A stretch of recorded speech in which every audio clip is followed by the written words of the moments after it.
Ok, il est 6h05, on doit commencer.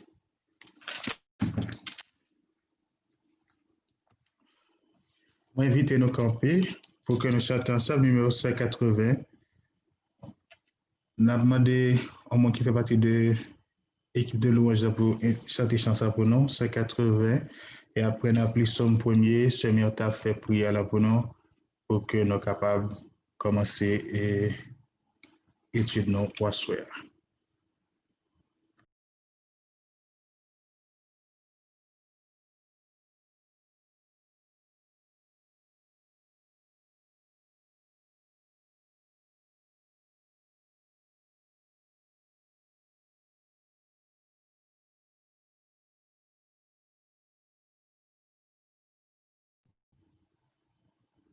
Si pas comment nous pouvons nous, on a demandé frère Parnell pour t'acheter pour nous 180 à tes pieds au 10 mètres.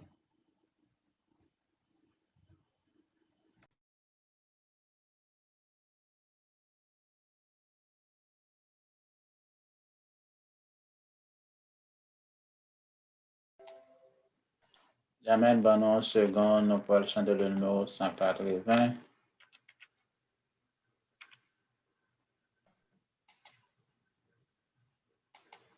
À tes pieds, divin maître, je me place avec bonheur.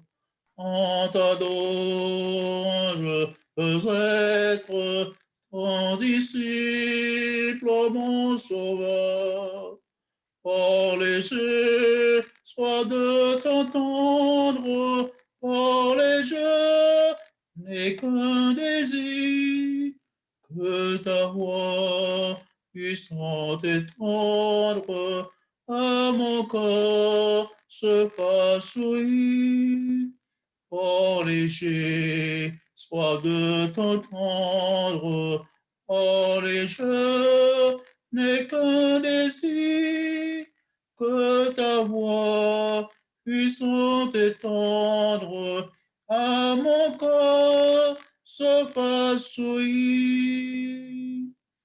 Faites place aux voix humaines, à la voix de mon sauveur.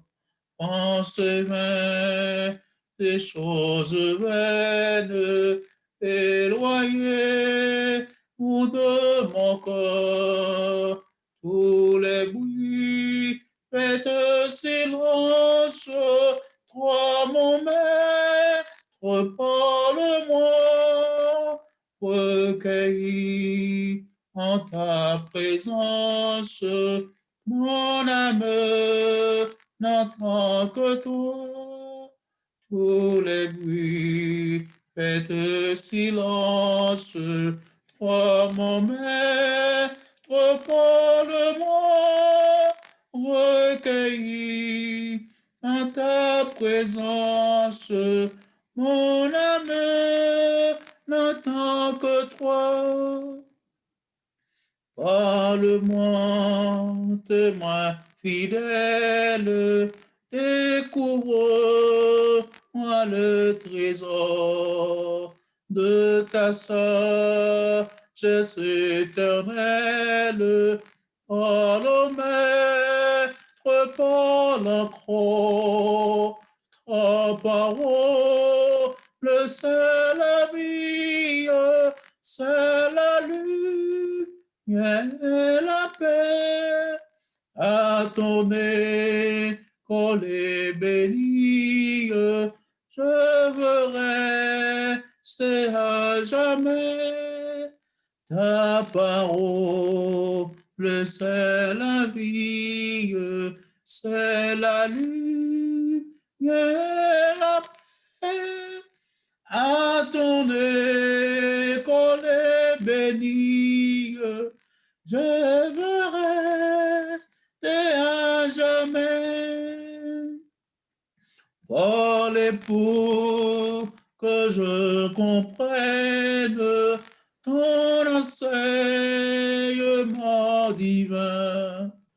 Dans ta grâce souveraine, instruis-moi par l'Esprit Esprit Saint, parlez pour que j'obéisse à tes ordres aussitôt. Forme-moi pour ton service, pour te suivre, Saint-Aïe. Parlez pour que j'obéisse à tes ordres aussitôt. Forme-moi pour ton service, pour te suivre, Saint-Aïe. Amen. Nous allons adresser la prière à Dieu.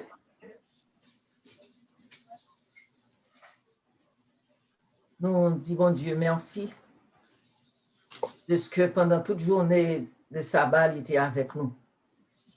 Alors que sabbat passé et qu'une nouvelle semaine s'ouvre devant nous, eh bien, nous disons Dieu merci de ce que nous avons été dans le bain de la spiritualité pendant toute la journée. Nous comptons tout le temps nous en compagnie de Jésus. Alors, maintenant encore, nous venons pour nous instruire nous dans le temps des paroles. Nous demandons Dieu pour lui bénir, pasteur qui pourra parler en son nom. Fait que, étant loin de son Saint-Esprit, il puisse délivrer un message vibrant pour nous toutes nous qu'à sentir nous édifier. Et si il y a quelqu'un qui prend la parole, eh bien que tout cas inspiré de la part du Seigneur. Mais qu'on est là, nous réunis, Papa, mon Dieu. Nous connaissons, bon Père, pour ouvrir intelligence, nous, pour faire que toute parole qui pourra parler, capable de parler d'après ou même. Et que la réunion, ça a fini, nous toutes, nous qu'à sortir édifiés à salut. Bénis-nous, fortifiez-nous. Fait que Dieu nous arrêté, braqué sur vous, et que rempli de ton Saint-Esprit, côté nous passer, même la réunion, ça a fini, nous allons briller pour vous, attirant ainsi une multitude d'âmes à toi. Sans des prières, nous. Et merci de ce que vous avez fait ça pour nous. Nous prions comme ça, au nom de Jésus qui vit et règne au siècle des siècles. Amen.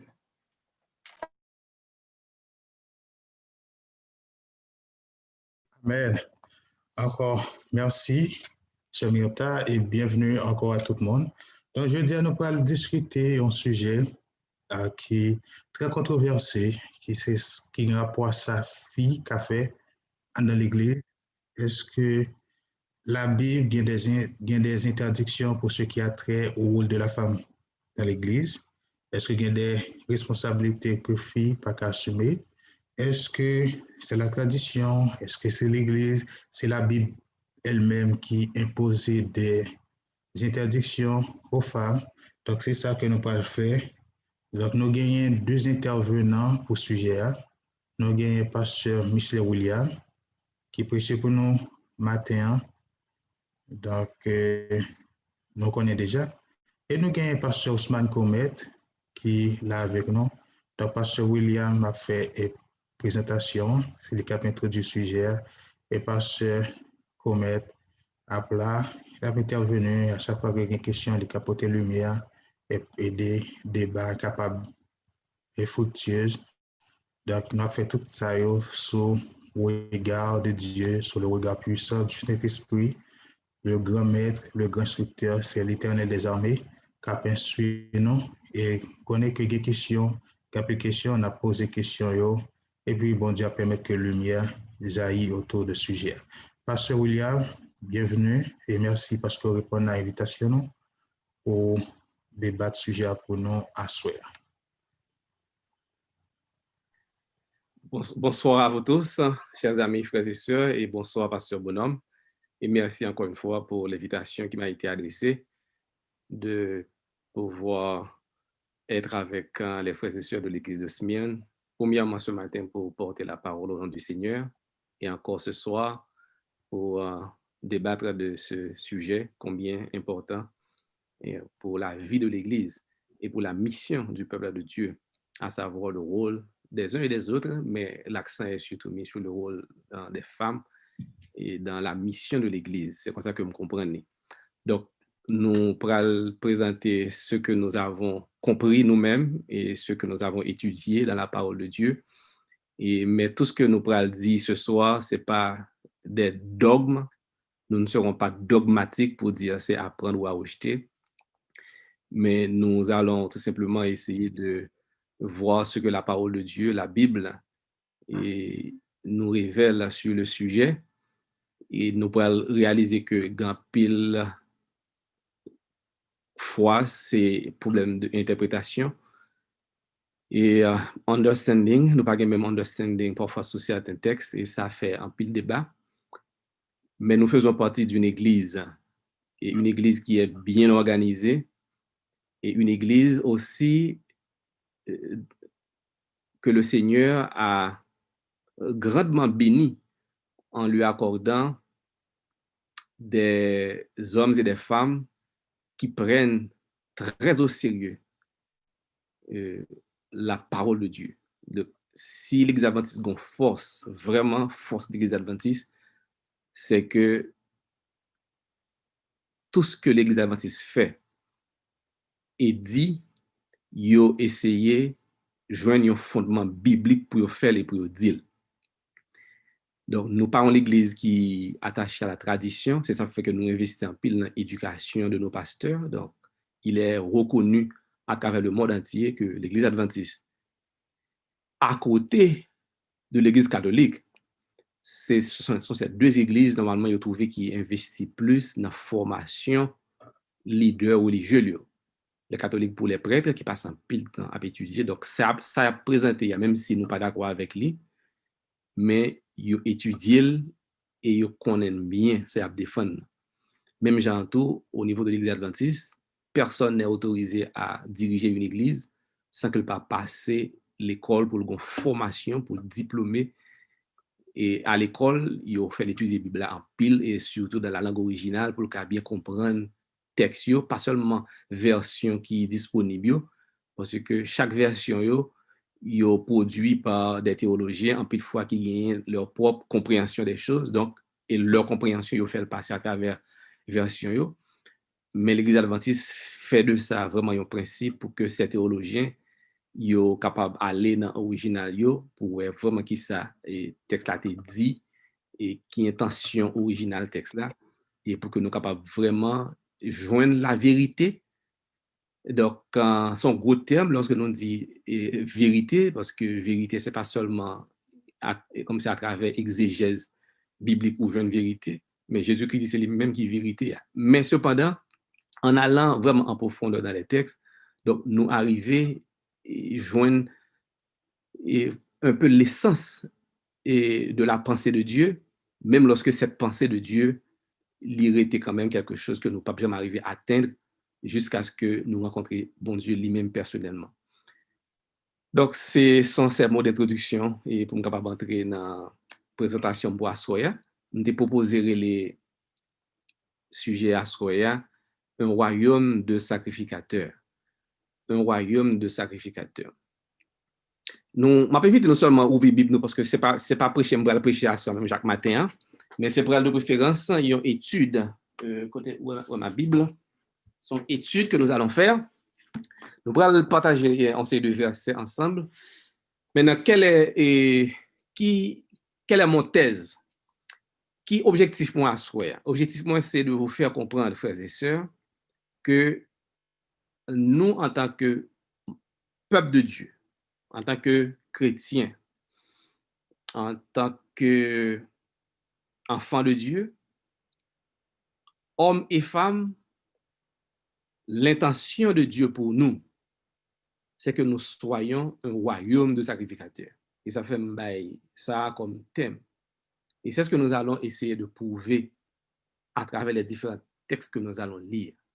Dieu a créé cette planète, la planète Terre, et il a placé l'homme et la femme pour être des sacrificateurs pour lui. Et nous allons une série de textes qui pourront montrer l'intention de Dieu. Gagner un principe, son principe herméneutique que lié. Donc, herméneutique, pour les gens qui ne sont pas théologiens, c'est méthode pour interpréter les textes bibliques, méthode d'interprétation de la Bible que les herméneutiques. L'Église adventiste, elle gagne propre herméneutique, elle développe propre méthode pour interpréter les textes. Les catholiques ont leur propre herméneutique. Les luthériens, ils gagnent herméneutique. Donc, le fait que herméneutique soit différent, c'est ça qui a fait que parfois l'Église est arrivée à des conclusions différentes sur un même texte. Donc, puisque nous-mêmes, nous sommes adventistes, eh bien, nous interprétons les textes à partir de méthodes d'interprétation que l'Église a approuvé, que l'y a adopté. Et en plus de fois, nous-mêmes, qui avons fait débat sur texte, nous pas tenu compte de principe herméneutique de l'Église là. Donc, ça me dit à Soya, me fait en sorte que je conforme à un principe de base herméneutique adventiste là. Bon, qui principe que c'est principe que aurait création, chute et recréation. Création, chute et recréation. Qui ça principe ça veut dire? Principe ça veut dire que là nous devons un texte qui paraît un petit genre confus pour nous, ou bien qui paraît un petit genre contradictoire avec l'autre texte, eh bien, nous besoin connaître quelle a été l'intention originale de Dieu. Et pour comprendre l'intention originale de Dieu, il faut aller à la création. Maintenant, après la création, nous venons connaître la chute, le péché d'Adam et d'Ève. Et depuis ça, nous entrons dans la période chute. C'est dans la période chute là que nous sommes là toujours. Donc, période chute là, est censée déranger un pile bagaille, elle te vient mettre bon Dieu dans l'obligation pour faire un paquet d'ajustements dans le plan que te gagne dans la création. Mais tout ce que Dieu est en train de faire pendant la période de la chute, c'est pour le capable d'éduquer nous, préparer nous pour nous retourner à l'état originel. Donc, c'est ça nous le processus de recréation. Là où il y a un principe ça clair en tête, il y a des bagages qui sont dans la Bible, eh bien, ils viennent faire sens pour. Ils viennent dire, ah, ok, semble que bon Dieu te permette ça pendant la période chute là, mais on voit que au fur et à mesure, il veut ramener nous à la création. Maintenant, pour capable qu'on y a là et prend en position on dit biblique et qui conforme à la volonté de Dieu, eh bien, il faut dire tout. Position ça, est-ce que vraiment à la création, c'est comme ça le teye? Ou bien est-ce que ça, moi là, c'est dans le contexte ça que lié? Le bon Dieu dit, il pral refait les choses nouvelles. Il pral retourner à l'état originel que nous avons dans la création. Donc, on peut remarquer par exemple, le campé dernier chapitre Apocalypse, Apocalypse à partir de 20, 21, 22, les 3 derniers chapitres, lorsque la terre finit purifiée, finit nettoyée, et puis la nouvelle Jérusalem descend. Et puis le texte nous dit que Dieu a fait toutes choses nouvelles, et puis où est que il commençait à décrire exactement ça qui gagne en Éden. Il va de penser que et l'arbre de vie vient retourner encore.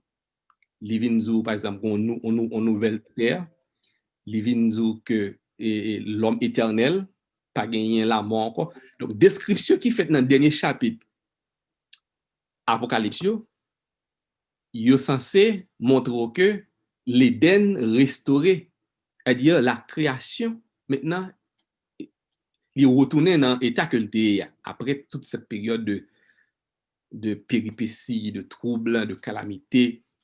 Bon Dieu retourné à l'Éden original. Donc, l'on prend toute Bible là, où la Bible là, il y a trois grandes composantes. Il y a la création, il y a la chute et il y a la recréation. Pour que ça me fait exposer ça, dans ces deux positions, par exemple, nous prenons son série de thèmes, son série de sujets, nous ne prenons pas parce que la Bible dit nous exactement ce que nous devons faire. Et en plus de fois, la Bible dit nous le contraire. Mais le nous garder pour nous, quelle a été l'intention de Dieu à l'origine, nous disons, mais qui position que nous supposons prendre. Bon, exemple. La Bible, par exemple, parlait de l'esclavage. Sous pensée des textes dans l'Ancien Testament, on voit que l'esclavage était admis et sous Moïse, il y a des lois même qui étaient régies l'esclavage. Comment on supposait traiter esclave. Ou même dans le Nouveau Testament, on voit que l'esclavage a continué. L'apôtre Paul paraît comme quelqu'un qui soutenait l'esclavage. Bien que le Onésime t'ait sauvé la caille Philémon, Onésime c'était esclave Philémon, l'apôtre Paul, il n'a pas dit que pas esclavage encore, c'est chrétien qui ne pas. Non, il dit, on va retourner à jeune maître. Mais il seulement écrit Philémon pour le dire comme ça, ou pas traiter vraiment Jean, l'autre maître, traiter esclave. En tant que chrétien, en tant que propriétaire d'esclaves chrétiens, eh bien, on va traiter le temps qu'on frère. Mais il n'est pas pour dire, Paul n'a pas fait aucun exposé pour condamner l'esclavage, pour éliminer l'esclavage. Donc, tout auteur Nouveau Testament, on voit que, ou bien on fait style dans cette question de l'esclavage là, ou bien il parle dans le sens qui montre que il était admettre. Maintenant, quelle est la position de l'Église adventiste sur l'esclavage? Notre position, c'est nous sommes contre l'esclavage. Est-ce que c'est des textes bibliques qui disent nous pour nous contre lui? Non, pas aucun texte qui dit pour nous contre lui. Au contraire, texte biblique, tu as même, dans la période d'esclavage, là, en pile chrétien, tu as utilisé la Bible pour soutenir l'esclavage. Mais lorsque nous allons à la création, nous voyons que l'intention de Dieu n'a pas été pour qu'un homme soit dominé par quelqu'un d'autre, pour qu'un homme soit l'esclave d'un autre. Et nous nous rendons compte que c'est avec la chute de l'esclavage, bon Dieu toléré les servir avec les hommes, quand même malgré qu'il a fait esclavage, mais les bon Dieu pour recréer les choses, il va retourner à l'Éden, il va supporter l'esclavage. C'est le même principe ça tout, nous jeunes par exemple, pour on sait de pour nous végétariens, pas un texte qui dit nous faut nous végétariens. D'ailleurs, Jésus-Christ mangeait viande, il mangeait poisson. Et le Nouveau Testament n'a pas parlé de l'affaire végétarienne. Mais l'on regarde quel a été vraiment le régime original dans la création. Eh bien, principe, création, chute, recréation, dit nous que la meilleure façon de se nourrir, eh bien, c'est retourner à l'original. Maintenant, nous ne pas faire de ça comme c'est une question salutaire, mais nous dit que depuis qu'on a commencé à exercer nous à retourner à l'original là. Et pas arrêter à ça, nous dans la période chute là. C'est le même principe ça tout qui pourrait guider en pile théologie adventiste sur question et au rôle de la femme là. Nous retourner à la création, et c'est ça nous va laisser faire à Soya, pour nous voir quelle a été l'intention originale de Dieu en mettant l'homme et la femme sur la terre. Est-ce que tout ça nous voit dans la Bible là, en pile fois qui paraît montrer la femme soumise à l'homme? Même dans le Nouveau Testament, où est que toute position leadership, où est que c'est les hommes qui occupent, est-ce que ça, c'était vraiment le plan original de Dieu, ou bien est-ce que c'est des arrangements qui ont été faits pendant la période de la chute et que Dieu mettait fin à tout genre de hiérarchisation, structuration, ça, lorsque il recréait toutes choses. Donc, si l'intention de Dieu, c'était pour que l'homme et la femme travaillent de manière